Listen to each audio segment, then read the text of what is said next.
Before this video starts, I wanted to give you guys a quick reminder that we are giving away a set of Anovia wheels once we hit 10,000 subscribers. But instead of giving away the Anovia carriers like the ones that are on my car, we will be giving away any set of Anovia wheels that you find on the Anovia website to fit any build. That way anybody can win, not just the owners of a 22 BRZ or 5x100 bolt pattern car. So if you guys want to enter the giveaway, be sure to subscribe to the channel so that once we hit the 10,000 subscribers, we will announce the Anovia wheel giveaway. So go ahead and enjoy this video.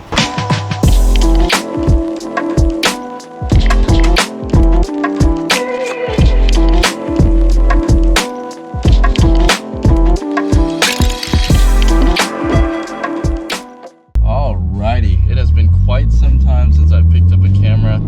As you guys know, I just took last week off to focus on the Risen meet and some real estate media stuff. But today I have a video for you guys on our 2022 BRZ because we just hit 20,000 miles. I don't know if I'm necessarily proud of that or if I'm ashamed of that, but at least I'm here to give you guys some first-hand experience of owning this car for 20,000 miles, letting you guys know how the driver's experience is with the car for the 20,000 mile period of time. I've gotten a lot of questions about whether the car has a honeymoon phase where after like 5,000 miles you get sick of it, or if the car eventually you realize is too slow, or if the car is too small. Or I've even been getting a lot of questions recently about this RTV issue that we're going to discuss at the end that is making a lot of people reconsider their choice of picking this car up or even keeping their car if they already have one. So yeah, 20,000 miles is quite some time. If you guys want a more in-depth review of my initial 10,000 mile review thoughts, I'll put that in the link in the description.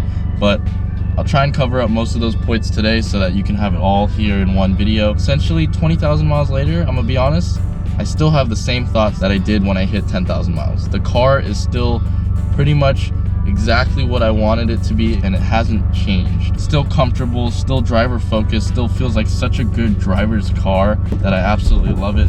Now, first off, let's talk about the speed. So a lot of people complain about how this car didn't come with a turbo. In our last review, we talked about how this car didn't need a turbo because of Toyota's lineup, and considering that this car is part of the Toyota GR86 lineup. This car does not need a turbo because of their Supra, even Subaru with their WRX. There's a certain price point niche that they had to fit this car in, and it simply did not need a turbo. So that, I would say that's one of the factors that eliminated this car from getting a turbo from factory.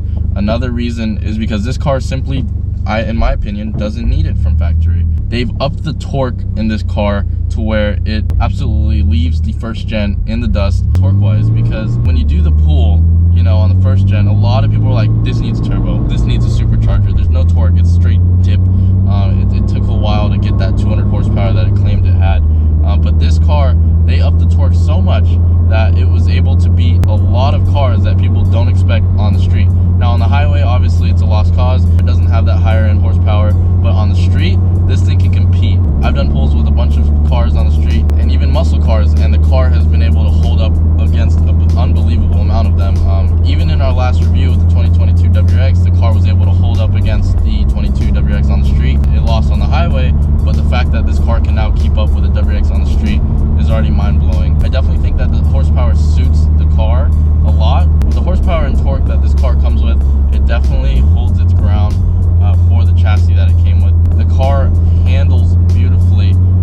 For a rear-wheel drive car, I was a little worried about corners and spinning out, simply because I've spun out in this car before, as some of you guys know. But as I've gotten to know the car more, it can handle turns very freaking well. And this is coming from an owner of a FKA 10th Gen Type R, which I'm glad I own that, because that is known to be like the pinnacle of driver's cars. And to hop into this car, which is essentially supposed to be, you know, a whole grade below or 2 grades below, and still feel like this car can compare to that car, is just pretty incredible that Subaru was able to do it at this price point and make this car more obtainable and driver focused, as a lot of people are looking to get. Now, as for the car being small, a lot of people have asked me if they are too big for this car, and they tell me their height and all that, but really the only problems I see with the size of the chassis would come down to the blind spots, or if you have a family of 4, or if you are frequently carrying passengers. I feel like this car is really just meant for 2 people. As for the back seats, there is no back seats. I'm sure you've heard that before. It's the same issue as the first gen. If you really want, you could squeeze 4 people in this car. I mean, I've done it before for a 6-hour road trip, but I do not recommend it. Their legs were crying after it, but it is possible, it is doable. But if you are going to be frequently carrying 4 people, there is other cars out there in the market right now. The market in 2022 and 2023 sports cars is really good. We have the Supra, we have the Integra, which I know a lot of people don't like. We have the SI, we have the WRX, we have coming the GR Corolla, the new Type R, and that's only to name a few. I know there's a lot more that are in the market that are just these beautiful recreations of these legendary JDM cars that are following to kind of give us that end of the combustion motor before we go into that electric era. This car has definitely impressed me. Now, the best way for me to let you guys know that without saying it would be, if I were to ever sell this car, it definitely would be one of those cars you miss and regret selling. I'm sure you guys know what I'm talking about when I say that, but this is definitely one of those cars you don't want to let go of. And I'm sure a lot of people aren't going to right now because of the fact that the value on the 22 BRZ and GR86s are holding their value really well, if not climbing, which is something that has torn a lot of owners' minds on whether they should sell it, but they know if they do, like I said, they would regret it. But these cars are proving to hold their value right now. Do I think it'll end up like the first gen, where eventually once there's enough of them, it'll just kind of go down in value? Yes, I honestly think that, but not for another maybe 2 to 3 or 4 years, because of the fact that these cars are pretty limited right now, and how refined they are and how much enthusiasts are going to love this car. I think it's going to be highly desirable, and it's going to keep the value pretty high. So I don't think it will go down anytime soon, but I do think it will go down eventually. As for customization, this car is yours. You can do whatever you want to it, make it look different than anybody else's. As the aftermarket scene is continuing to grow, it's nowhere close to starting. I know Suma Performance is tackling on the aftermarket scene for the 22 BRZ and GR86s. So if you guys own one of these or plan to get one, be sure to check them out. They are going to own the carbon fiber division of these cars, because they already have the carbon fiber wing that you guys see on my car, the carbon fiber duckbill, and a bunch of other carbon fiber accessories that they are working on right now, like a carbon fiber steering wheel. So they have a lot of stuff that they have in development for the aftermarket scene that not just Suma Performance is doing. Like, there's so many companies that are gonna hop on this car because of how well the first gen did. So I know this car's aftermarket scene is going to be absolutely insane. Especially when people tap into the headlight and taillight game on this car.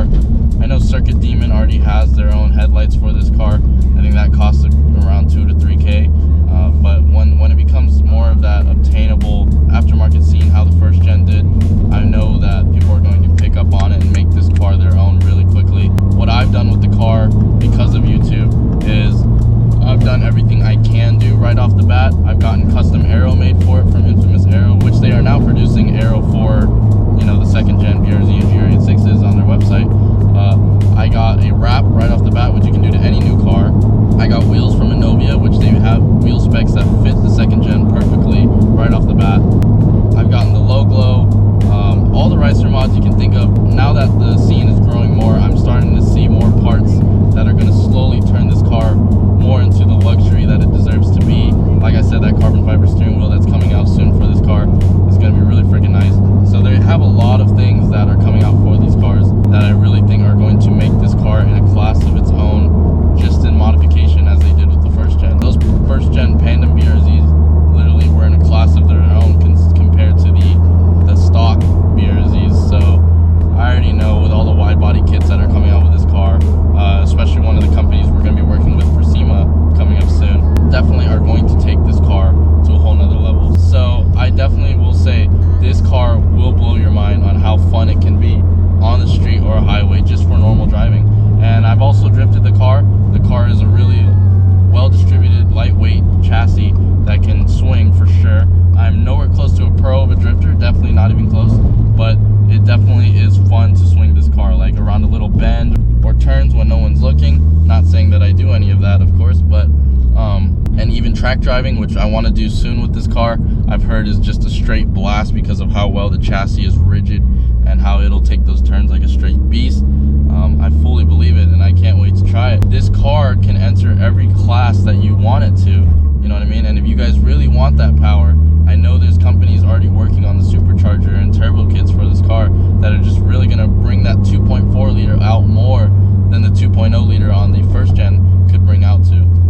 definitely going to have a lot more capability and a lot more power than it comes with from factory. So I mean, these cars are capable of so much that I think you can do whatever you want with them when you get your hands on it.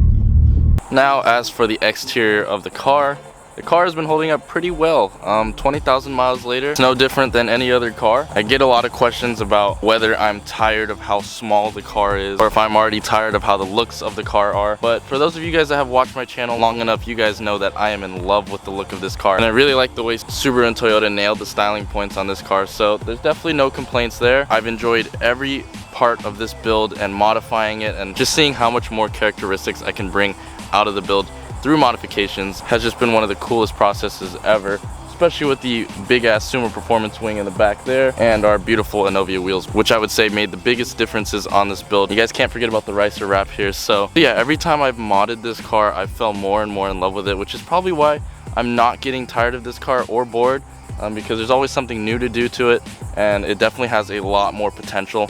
And that's something that I really felt like was lacking with my previous car, which was a FK8 Type R 10th gen, because when I got the car, it was like pretty much finished. With this one, it's like a blank canvas, and even when it's been fully splattered on by my inner boy ricer, it still has a lot more that it can do. So I really love the fact that these are a great platform to modify and build over time, and the build process may feel like it never ends with these cars. So but yeah, I'm not seeing any major issues for this being such a new car and people being worried about it after the long-term review. 20,000 miles later, exterior is flawless. I wouldn't imagine you need to do anything really to maintain it at this point when it comes to the exterior wise. So that just kind of leads us into that one issue that everybody is talking about with these cars for those long-term problems that might show up.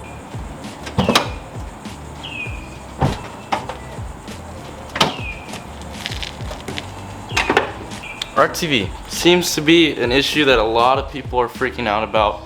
So today we are back at the garage to take a quick look at our dipstick. I'm not doing a full in-depth look of my oil pan and all that because I don't want to drop the oil pan, and I don't have a borescope to look inside there right now. I probably will end up taking it to the dealer just to get it checked out and get that on paper like a lot of people are recommending. But as for right now, I'm gonna go ahead and check the dipstick and see if we have any residue on there. I haven't checked it at all yet, but I've literally been getting so many comments and DMs about this problem and whether I have it or not. So let's go ahead and take a look and see what a 2022 BRZ at 20,000 miles looks like on the dipstick. Now, what's odd about these people's problems is that everybody's BRZs that are having these problems, or at least the ones that have blown, are at low mileage. Mine is at 20,000, so I feel like if I did have a problem, I would have ran into it by now. But then again, the main concern for this RTV problem is going to be in the long term. I'm not seeing splotches like some people's dipsticks, but when I go ahead and rub this off, it seems fine. Let's go ahead and give it another dip.